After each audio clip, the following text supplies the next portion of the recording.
Good morning. This is Professor Randy Menton, and I wanted to take a moment and welcome you to the 2101 class for accounting and mention to you right from the outset here that we may not have any Zoom meetings for a week or two until I get a extended time Zoom license. These lectures take a little bit longer than the 40 minutes that the normal license will accommodate. So for right now, let me just do a quick video for you, and then we will go forward as the programming permits.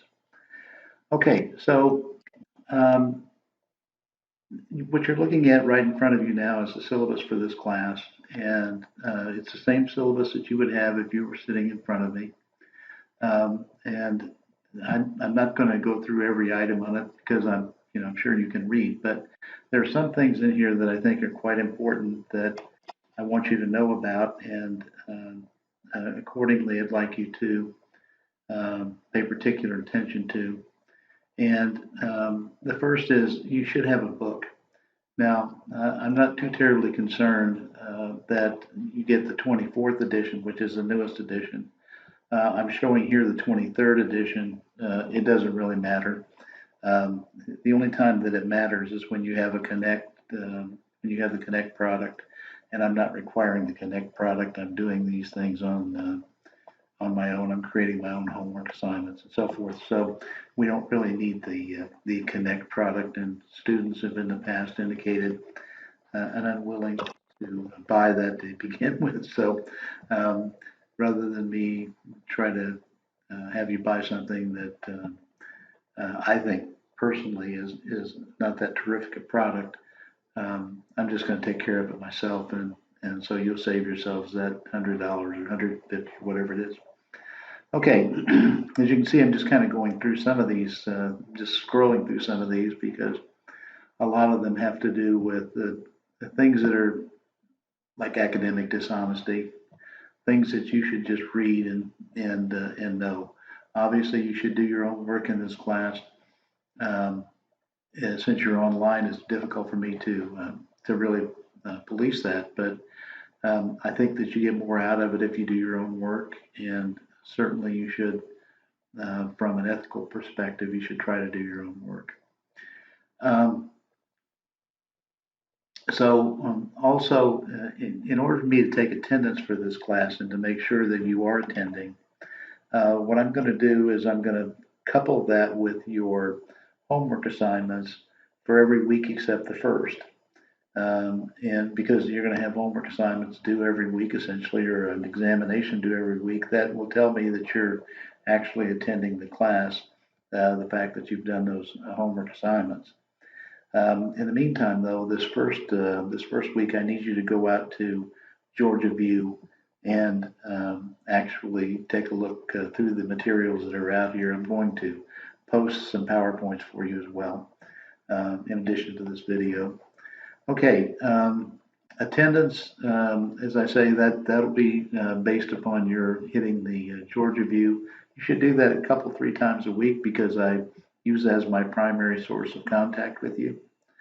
A lot of the stuff, disability-related accommodations, if you have a disability that I should know about and have something on file with the school, please have them send me that information so that if you're entitled to extended test times or things like that, then I'm aware of that. Getting down to the grading policy, this is the part that's probably of bigger concern for you initially. We have actually 6 modules in this class, and only 5 of them will count towards your grade. Of the first 5, and that is the homework modules for chapters 1 through 5 and for 6 through 10. You'll see that listed here as Module 1 and Module 4. Then you have 3 examinations, Module 2, which is Exam 1, Module 3, the midterm, and Module 5, which is Exam 3. Now, that represents 5 total grades worth 20 points. However, I'm only going to count the highest 4 of those. Now, if you got perfect scores in all of them, I'm still going to drop one of the 20-point scores. Everyone has to take the standalone final. Everyone, irrespective of what your grade is going in. Now, if you don't take it and you had, let's just say for argument's sake, that you had everything perfect. You had 20-point scores on modules 1, 2, 3, 4, and 5. You still have an 80. Okay, so the best you could do in the course would be a B. So the only way that you could actually get an A out of the course was to take the standalone final anyway. And of course, since it's worth 20 points, those of you who missed that final, and I'll give you plenty of opportunity um, to take it. You'll find yourself having a grade that you're not happy with. Okay, so and we'll go on through this a little bit later, and I'll send you a template so you can keep track of your scores as you go. But just be aware that everyone has to take the final, and I'm only going to drop one 20-point score from the first 5 modules. I'm not going to drop the final score. Now, so let's take a look at the course calendar itself. And essentially what you're going to have is every week for this semester, you'll either have a homework assignment due or you'll have an examination due.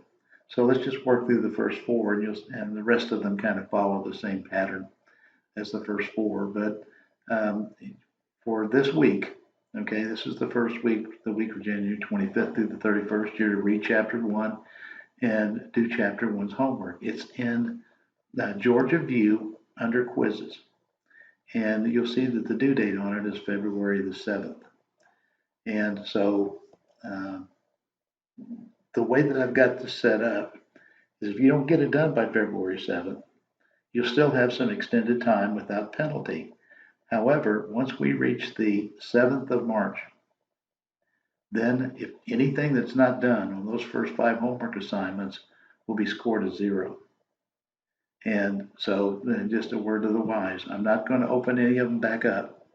If you didn't do them, then you'll get a score of 0 on them.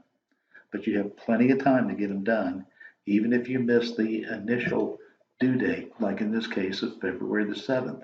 You still have until March the 7th to get it in.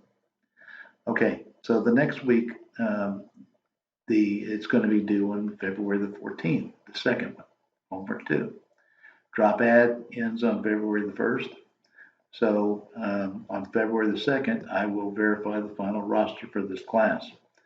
Now, if you haven't been attending, you haven't done any homework, anything to let me know that you're in the class, then I will drop you from the class. Then the next week, of course, read chapter 3. Homework is due on the 21st of February. And then the first examination over chapters 1 through 3, module 2, will be the week of February 15th through the 21st. And usually what I do is I give a wide window in order to complete that examination. In other words, I may give you several days within which you can open and complete the examination. Once you've opened it, you'll only have 2 hours in which to complete it. So let's just say that I open it on the 15th of February. It may stay open until, heck, it may stay open all the way until the 21st of February. But once you open it, say on the 17th of February, you have 2 hours in which to complete it. If you wait until the 21st and then you're not able to complete it because something happens to your computer, then that's on you. I can't help you on that one. Any examination not completed by the end of that time frame will be scored as a 0. Again, you're going to be dropping one of these first 5 modules, so even if you got a 0, you're not doomed, okay? But it does put you behind the 8 ball a little bit if that's what happens. Okay, so looking on forward, you're going to have the same. Once we do that one, then chapter 4 will be done the same way. It's going to be due March the 7th because the reason it's due March the 7th and there's no, even though it's the February 22nd through 28th, it's due March the 7th. That's the deadline for it.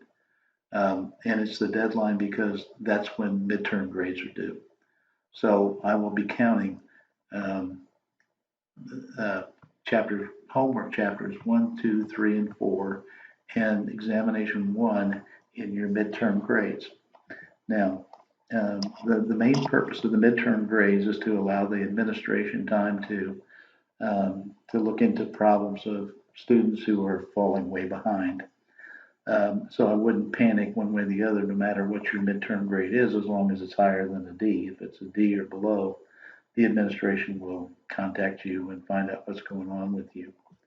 And again, I'll be looking every week to see whether or not you're attending class. If you're not attending class, then you'll be dropped and you'll have to go through the administration to be able to get back into the class. Okay, so this gives you the entire schedule for the entire class. And I've taught this thing for 20 years now, and so I know what students should be capable of completing. There shouldn't be any real issues with the schedule. I probably will not change it in any way, simply because it's, as I say, I've done this for quite a while, so I have pretty well perfected what I can expect and what students should expect at this point. Okay, this is my schedule, and again, what I've done here is I've set aside some time for these Zoom lessons for your accounting class. Now, I may not do a Zoom every week, so you'll have to look at announcements to see when the Zoom schedule, see what the Zoom schedule looks like. Um, some of them I can just do with the video. I've already got maybe a video created, and I'll just let you watch the video. Some of them I'll actually do a Zoom class over.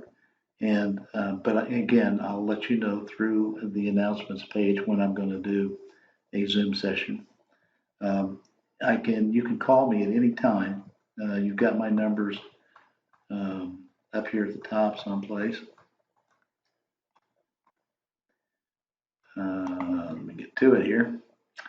And I've given you two numbers here. This is my office number, and you can call me at any time here in the office. And if I'm here, I'll answer. If not, I'll give you a response. This is my personal number. And so if you have something that's an emergency or whatever, just feel free to text me at that number or call me at that number, and I'm happy to accommodate you. Now, I generally shut off everything around 8 o'clock at night, and I don't do much communication with students on the weekends. I'm like everyone else. I need some personal time, just like you do. This is the next thing is really important. Okay, if you need to contact me by email, do not use the email function that Georgia View provides. Here's the reason. I've got 7 classes, and these emails are not, I can't forward the emails from Georgia View to my ABAC address. So I'd have to go out and look at every one of those every day in order to be able to respond to your emails. And I just frankly don't have the time to do that. So if you need to contact me via email, you must use the randy.minton@abac.edu. And if you do, I will get back in touch with you. If you send me an email and I don't respond to you for some reason, send me a text at this number. And we'll be able to get back to you then within a reasonable period of time. And that's really all I have with respect to the syllabus. You should read all the information, and of course, there are some areas that are particularly important about how you handle any COVID situation you might find yourself in, and all of that stuff. And also, what we expect and so forth from students. Um, Again, I'm going to see your attendance based upon your going into Georgia View, and I would expect that you would go there at least twice a week. And if you don't, and if you don't do your homework assignments, then I'll drop you from the class, and you may not be able to get back in if I drop you from it. Okay, well, that's really all that I have with respect to this. So thank you for your attention, and I will post this later on today. Thank you.